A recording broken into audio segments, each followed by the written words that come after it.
Welcome, and thank you for joining us for the Let's Talk About Opioids series. This is video 3 in the series.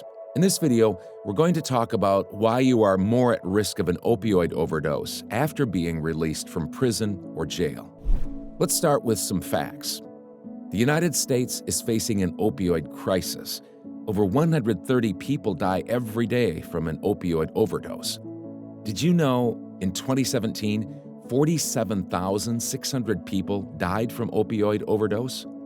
This is more than car-related deaths, and it's more than double the number of opioid-related deaths in 2007. If you use opioids, your risk of dying from an overdose is even higher after you are released from prison or jail. In fact, you are 129 times more likely to die from a drug overdose in the first 2 weeks after you are released.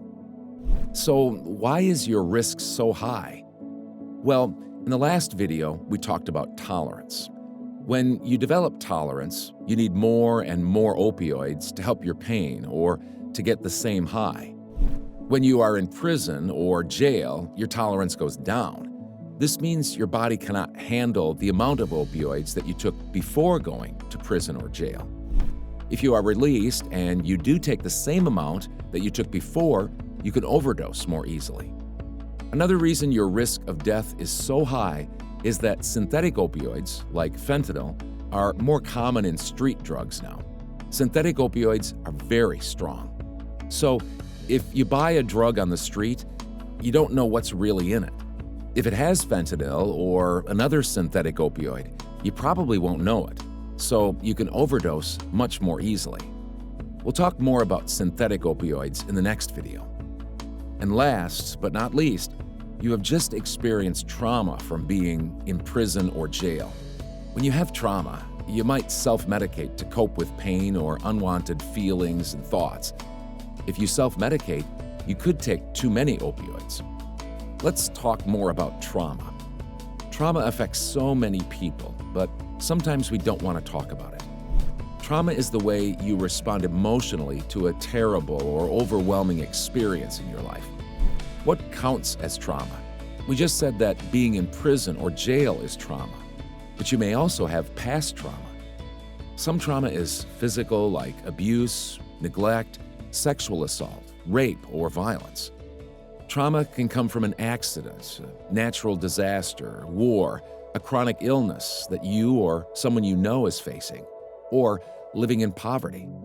Trauma can also come from a loss you didn't expect, like the death of a family member or a friend, or losing your job or house.